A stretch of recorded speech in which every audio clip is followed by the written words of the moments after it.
We are about one quarter of the way through this hockey season, and we're going to take the opportunity to look back at the 2025 NHL draft and check in with some of the top prospects and some of the late round gems who've been excelling throughout this first bit of the year.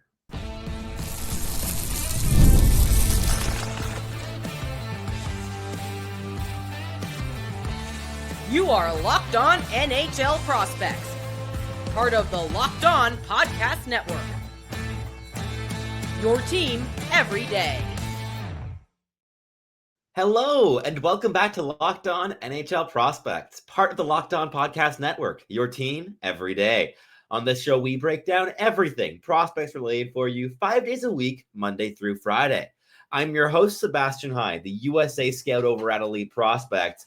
And on today's episode, we are going to be breaking down some of the interesting storylines from the 2025 NHL draft who have been on the rise since they heard their name called there in June. And we're going to focus on 5 first-round players in the first segment, 4 second-round players in the second, and we'll wrap up the show by looking at another handful of late-round gems who have been on absolute fire here to start their D+1 campaigns. But let's just dive straight into the show here because we have a grand total of 14 players to talk about. So we don't want to rush too much. Let's just get the party started.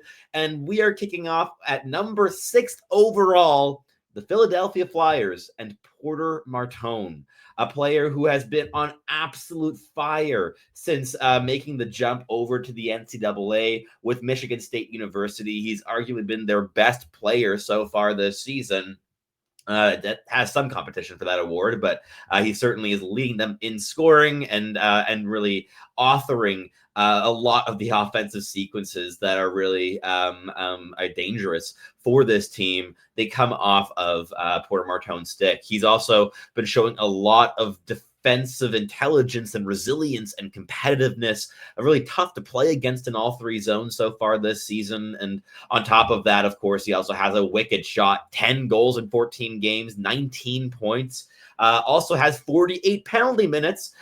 He's definitely playing a chippy brand of hockey. And he's getting penalized a decent amount for it so far, averaging about just under 4 minutes a game in the box. But he's just been so engaged and incredibly active for this Michigan State University team. And I think he has a path to a Hobey Baker award this season. He's really just been that good.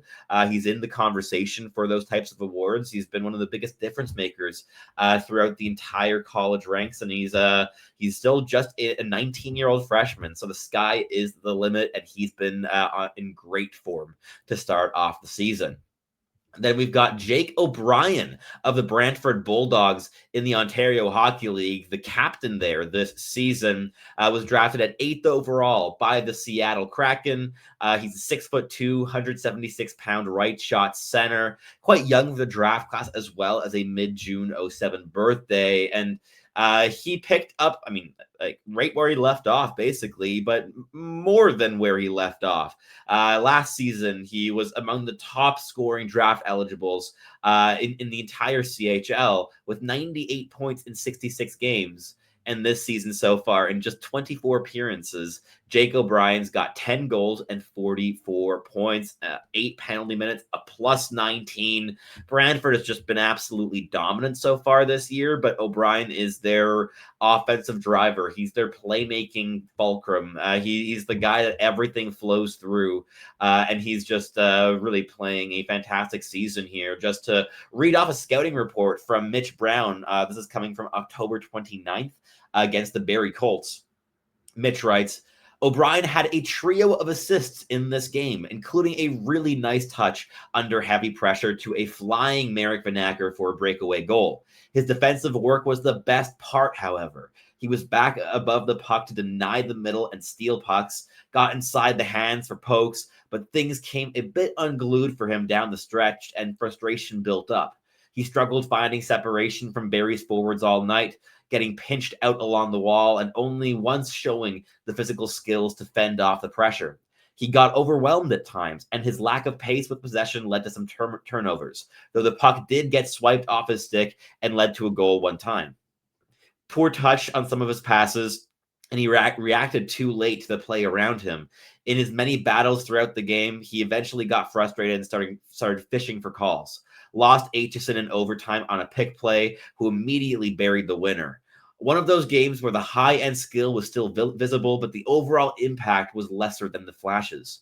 His game suggested he still has a lot of work ahead to continue improving his strength and battling skill, but the upside remains sky high. And I've watched only, I think, a game and a half of O'Brien's this season. Hasn't been much, but I think my takeaways are a little bit more optimistic than this, but along the same lines of, I really do believe that his battle ability and strength need an overhaul, and when those expand, that his game could really blossom as a result. The playmaking skill, the handling ability, the overall creativity with the puck on his stick. This is a very intelligent offensive player who is driving the bus as a distributor, as a playmaker for Brantford this season as their captain, almost at 2 points a game so far this campaign. I think that Jake O'Brien's just been red hot, and I had a lot of doubts when Seattle made this selection. I remember live streaming and just being almost exasperated of like, is this really the profile of play that Seattle needed another one of? They already have a Berkeley Catton. Where's the place for Jake O'Brien in that lineup? Especially when you have guys like Shane Wright and Matty Beniers, like who finishes the chances, who's the goal scorer. But Jake O'Brien is really showing me so far this season that he's got elite talent, and when there's elite talent on the board at 8th overall, you swing for it. It doesn't have to be a perfect fit, and I think Jake O'Brien's really on the rise, at least in my personal valuation. He's certainly a better prospect in my view today than he was on draft day. Then we are moving on. We've got Kayshawn Aitchison of the Barrie Colts, who we did just mention in that game report, who is on absolute fire as a goal scorer from the blue line, recent 17th overall selection by the New York Islanders, and in 24 OHL games as the Barrie Colts captain, he's got 18 goals and 30 points. That is ridiculous stuff in terms of offense for a defenseman. In terms of just pure point tallies, he's 16th, joint 16th in the OHL here. But if you filter just by goals, he's tied for 3rd in league goals. That is ridiculous stuff for Kayshawn Aitchison, who I think definitely could still use to improve his skating a little bit. The explosiveness from a standstill could still use some work, but he's got just so much going for him in terms of pure violence defensively. He's got that shutdown toolkit. He has 10 goals in his last 10 games. I mean, where are the words for how he's doing at the moment? It's been ridiculous. He's coming off a 2-goal game, 3-point night against the Sudbury Wolves, and he 6-3 loss. He did everything for his team despite losing effort. But yeah, Kayshawn Aitchison is another player to keep a very tight eye on, who is certainly rising in my personal evaluation. Then we've got William Horcoff as the penultimate first rounder here that we're talking about from the University of Michigan, selected by the Pittsburgh Penguins at 24th overall. This is an intelligent and big left shot center, 6'5", 203 pounds, playing extremely well in college hockey this season. 18 games, 18 goals, 26 points. It has been flowing in terms of the offense for him this season. Michigan's been one of the top programs in the nation, and Horcoff is tied for the league in points alongside not one, but 2 of his teammates, Michael Hage and TJ Hughes. Those 3 have even been in line for a good portion of the season. And Will Horcoff leads the goal-scoring charts by 5. That is ridiculous stuff from the Pittsburgh Penguins draft pick. He's not going to be a 50-goal NHL player, in my opinion, but he might be a 30-goal guy if he really pushes his upside.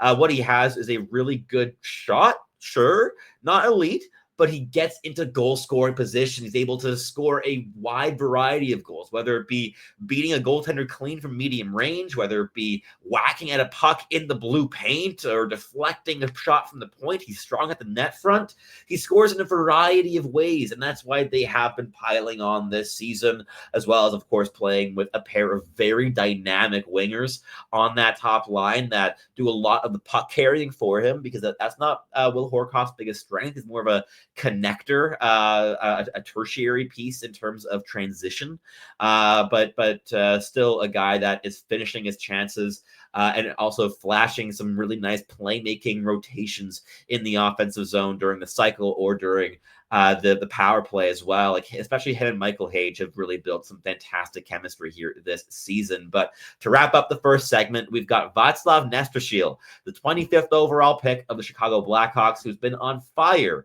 with UMass here to start the campaign. 16 games in college hockey, 9 goals, 19 points.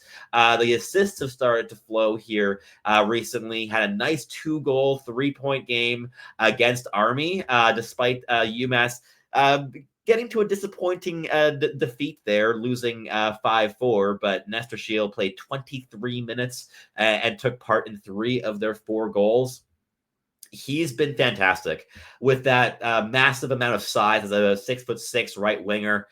He's really engaged physically. He's able to play solid, heavy, hardworking shifts defensively. Gotten a couple of shifts on the penalty kill here and there as well. On the power play, he's able to be a trigger man. He's able to be a connector with his passing ability, and he can also really occupy that net front role to a high end level, like screening goaltenders, tipping pucks, getting onto rebounds first, really springing onto things. The pace with which he plays continues to be a massive strength here in the NCAA, and I love to see it. I mean, it's no secret that Nestrasil is one of my favorite players developing at the moment. I interviewed him over the summer, and I'm going to be interviewing him likely again in January if we're able to find a date that works for both of us. But excited for another follow-up conversation. Hopefully that ends up working out. But beyond my personal biases here, I think Chicago Blackhawks fans are hyped with good reason.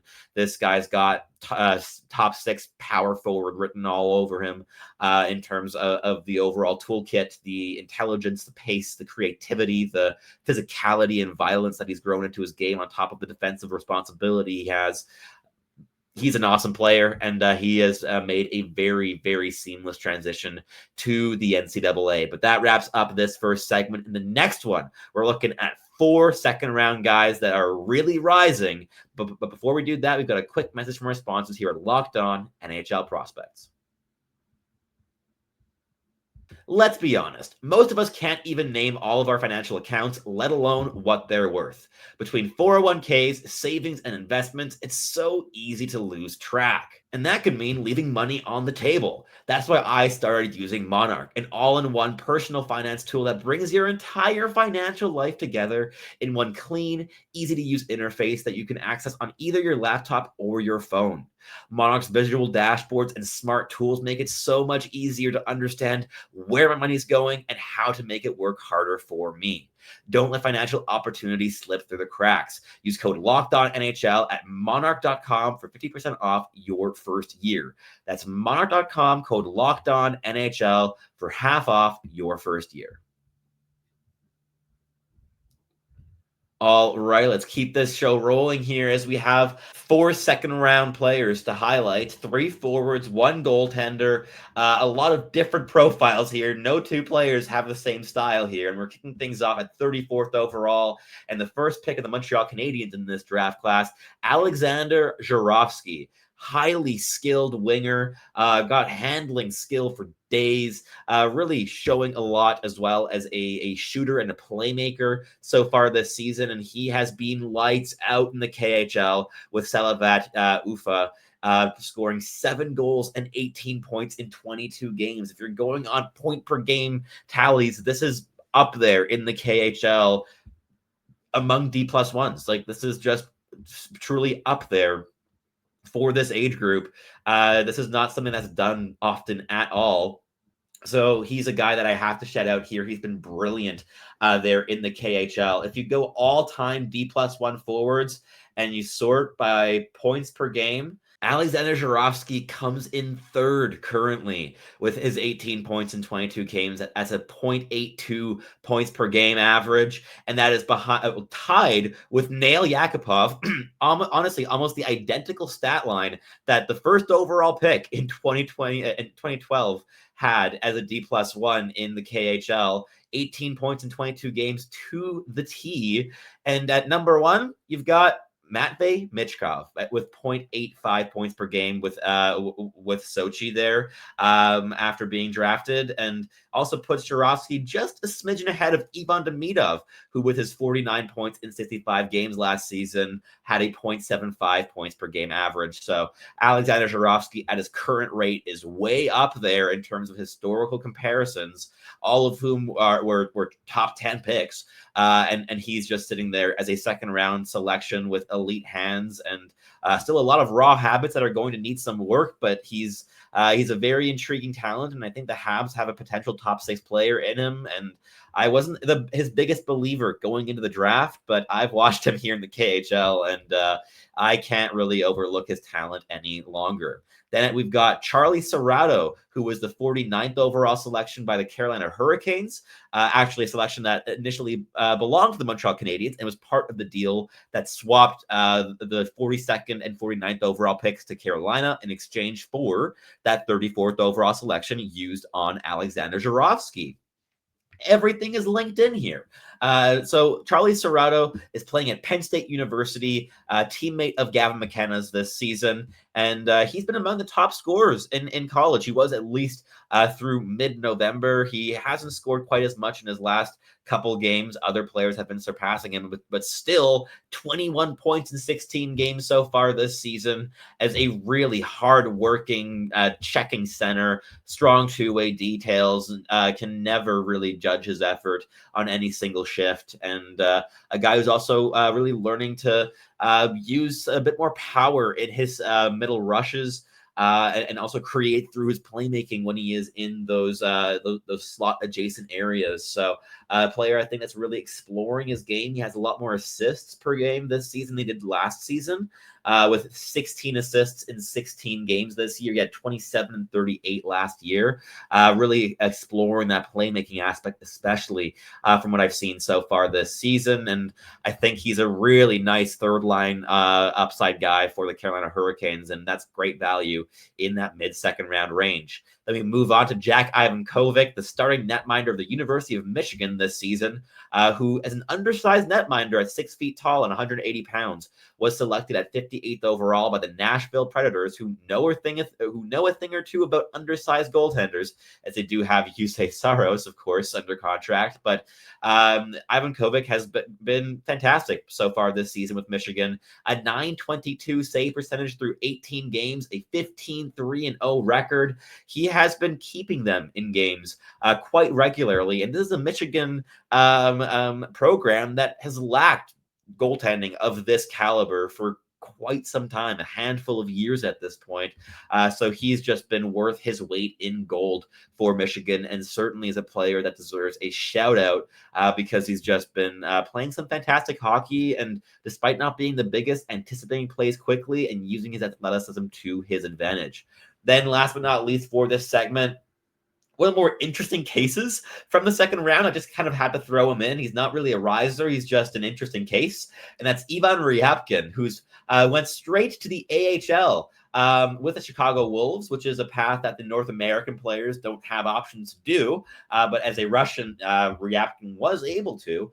And he has played 14 games so far this season in the AHL. He has logged 6 assists and 46 penalty minutes. Yeah, he's been to the box over and over and over again. He's playing violent hockey, and overall, he's just been an absolute a wrecking ball. And to kind of encapsulate this style of play, I'm going to read to you a game report by my Russian scout colleague at Elite Prospects, Dylan Griffin, who watched a game of his where Ryabkin logged just over 8.5 minutes of ice time and 14 penalty minutes. Dylan writes, 2 years ago, this situation would sound unfathomable. Ivan Ryabkin made his AHL debut at 18 years old on the 4th line for the Chicago Wolves. That alone is unbelievable in itself. But the on-ice mindset compared to where he was in his freshman season in the MHL makes this player completely unrecognizable. He's heavy into contact, which has its upsides. Staying tight on defensive assignments while teetering on the edge of holding calls led to some decent stops. Obviously, looking to finish checks wherever possible. He's a violent player, but still often late to playing the body. Offensive game was highlighted by a turn and fire collection of wristers. At the end of the day, this is a player who will divide opinions. Some will love that he tries to throw hits on players completely uninvolved in play, create a signature move with his slew footing technique, and throw cheap shots wherever possible. Others will say, hey, that's not really cool. And yeah, Ivan Ryabkin's a bit of a dirty player. He gets to the box, and it's often for reasons that infuriate the opposing team and fan bases. But it's part of the reason that the Carolina Hurricanes drafted him. They wanted to get heavier and more violent, and that is exactly what Ryabkin is.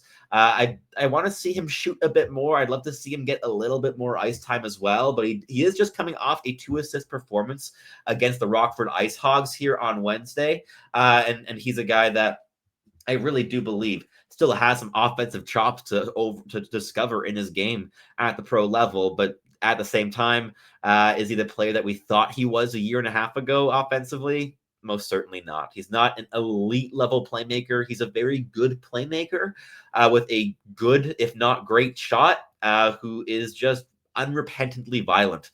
And that violence is really the thing that shines for me in most viewings. But that wraps things up here for the second segment. In the final one, we'll wrap things up with a handful of late round gems who are already looking like steals with their offensive production going through the roof after being drafted. But before we do that, a quick message from our sponsors here at Locked On NHL Prospects. The NBA is back, and there's no better place to get in on the action than FanDuel, the official sports betting partner of the NBA. Even if you miss the start of the game or want to ride the hot hand, FanDuel has live bets on everything from who will score next to fourth quarter comebacks. Plus, you can even combine your live bets into a same-game parlay for a shot at an even bigger payout. I know that's my personal favorite way to play, as it allows me to combine multiple different predictions in order to maximize my potential returns on a big swing. It keeps every single game exciting, especially when your favorite team is making that late push. Right now, FanDuel is giving new customers $300 in bonus bets when your first $5 bet wins. So head to FanDuel.com to sign up and play your game with FanDuel, the official sports betting partner of the NBA. All right, let's wrap up the show here in the final segment as we have 5 last players to highlight.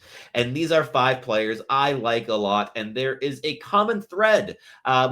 Between 4 of these. There are four undersized forwards and 1 big goaltender. So we've got a little bit of breadth, I guess, amongst these players. And there's also going to be a theme in terms of the Montreal Canadiens getting some pretty good value here late on draft day. But we're starting off with a Dallas Stars selection in the late 3rd round. Cameron Schmidt, a very clear first-round talent in my personal estimation on skill alone. Elite level shot, elite level skating, almost elite level handling ability. It's slightly more inconsistent playmaking, but flashes of elite ability on that end as well. Just all the motor in the world, can play quite violently. He's so much fun to watch, and yet he dropped like an absolute anchor on draft day. I know there were some character concerns to go with this player as well, but I would have snapped him up early unless the interview was absolutely awful. And so far this season, he's picked up exactly where he left off after scoring 40 goals and 78 points last season in 61 games. This year, he's at already 17 goals and 37 points in 26 games. And that puts him on pace to almost add 20 points onto his tally from last season, exceeding the goal tally as well, with a projection of 44 goals and 96 points on the season on his current pace. But the minus total is something to keep an eye on, as he is a minus 10 here on the season. The defensive chops are certainly something that still needs some work with Cameron Schmidt, but he's a player with this just very clear top 6 upside in everything he does with the puck on his stick, and there's definitely still some risk in his projection, but if he hits that upside, that is the steal of the draft, ladies and gentlemen. We move on to Adam Banach, the 102nd overall selection by the Minnesota Wild. 5'8", 163-pound left shot center who's highly intelligent and a highly gifted playmaker, but doesn't have elite level speed to compensate for his lack of size and can really be physically outmuscled and forced to the perimeter. So he has some very clear deficiencies, but it has not been a problem this season with the Brantford Bulldogs. Everyone scoring in Brantford, whether it be Jake O'Brien or Adam Banach, who is up to 14 goals and 40 points in 24 games. That is a ridiculous pace of 111 points on the season as it currently stands.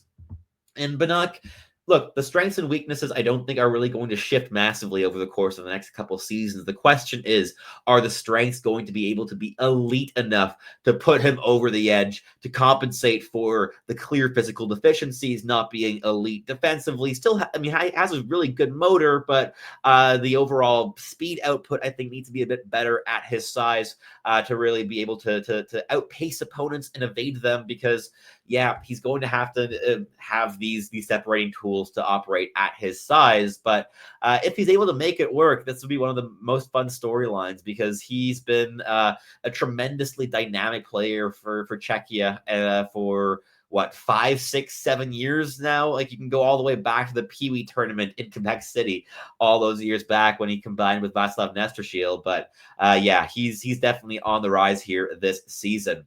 Then we've got LJ Mooney, another Montreal Canadiens draft pick, who is producing offense on a struggling University of Minnesota lineup in the NCAA. And a player who's even smaller than Adam Banach, 5'7", 157 pounds, is a right shot winger. But what he brings is an elite level motor, high end skating, fantastic handling skill, and a lot of room to grow as a playmaker. He's got loads of creativity. He's also Logan Cooley's cousin. You see that kind of identity as a playmaker at speed and transition kind of go through the family lineage there. But he's up to 4 goals and 13 points in 17 games to go alongside 29 penalty minutes there with Yu Min. But it really has to be noted that this team has been underwhelming this season. They did just pick up a really big win against Denver. They also beat McKenna and Penn State the week before, but they're playing catch-up at the moment. But LJ Mooney is third in team scoring behind Brody Zemer and Brody Lamb, 2 players with quite a bit of NCAA experience under their belts. Brody Lamb is a senior. This is his 4th season in the NCAA, while Brody Zemer is in his 2nd, but was really, really solid there last season already. Just a very mature player through and through. But Mooney's right there in terms of offensive generation on that team, and what he's doing is creating through speed, through handling and dynamism.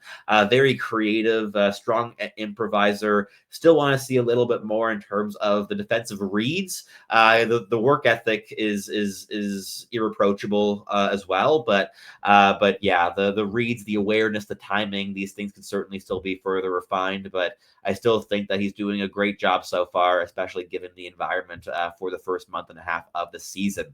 We move on to a Calgary Flames selection at 144th overall, another 5'10", 181-pound right shot winger. This time it's Ethan Wyttenbach of Quinnipiac University, a player whose intelligence I really admired last year with the Sioux Falls Stampede, where he was a USHL rookie, scored 51 points in 44 games there, connected plays at high pace, always worked hard, just didn't have an elite offensive tool. And I had my questions of how much the offense was going to translate. Well, you've got your early answer here. In 16 NCAA games, Ethan Wyttenbach has 8 goals and 22 points. That is ridiculous production for the undersized winger. The intelligence, the maturity really are shining through. He's 6th in the league scoring, well, tied for 6th. but still, he's right up there in that scoring race, and doing so on a Quinnipiac team where he doesn't have all that much offensive support. He really is doing a lot of the heavy lifting offensively. You only have 2 players on that team with more than 15 points apart from him on the season, that being Christopher Pelosi of the Boston Bruins and Marcus Vidicek, who was a once very effective QMJHL forward as well. But Wyttenbach really driving the offense, and a big part of their recent winning streak against St. Lawrence and St. Thomas as well. Like they've won 3 in a row here, looking pretty good for Quinnipiac, and Wyttenbach is a massive part of it. For Calgary Flames fans, this is a guy that could probably push for a third line role in the future. I'm not entirely sold in the top 6 upside yet. I think he needs the separating elite level tool to get there, but he's got the motor and the desire and the intelligence and the details to play a really effective role on a third line someday. But the last player I wanted to mention here in today's episode is another Habs pick, but this time a netminder, Alexis Cournoyer, who is an NCAA freshman this season, has gotten the starting role at Cornell University, is 6-2-0 in his first 8 games, and has an absolutely bonkers .947 save percentage. That isn't sustainable. That's impossible to sustain. But to do that this early in the season as a 6'4" netminder, 205 pounds, who moves quite well and uses his pads really well to seal the ice. He doesn't leave those openings that you see a lot of young netminders giving up, especially when they're facing pacier competition like in college. Cournoyer has been a wall so far, and playing a massive role there on the hot start that Cornell has had, and that's getting them up in the higher end conversations of the NCAA power rankings, and they would not be there without Cournoyer's elite performances in the crease. So there's a lot of players, I think, that are really showing that they are on upward trajectories, are developing well, are making the scouting staffs that picked them look really good in hindsight. But I'd love to hear which players I forgot to mention that you want to bring forth, that you think have really been impressing you, or just standing out for which reason. Because again, I had Ivan Ryabkin thrown in there just because it's a weird situation, and I think it's interesting. Is there any situation like that comes to mind for you? I would love to hear your thoughts in the comments down below if you are watching on YouTube. But if you're listening on your favorite podcasting platform, please do make sure to make us your first listen of the day. It's always massively appreciated here on the channel. And if you're your second listen of the day, you're going to head on over to Locked On Fantasy Hockey, where Flip and Steel break down everything you need to know to build yourself a competitive and sustainable fantasy roster. That is it here for me today. Thank you so much for tuning in as always, and I'll catch you listening again very, very soon.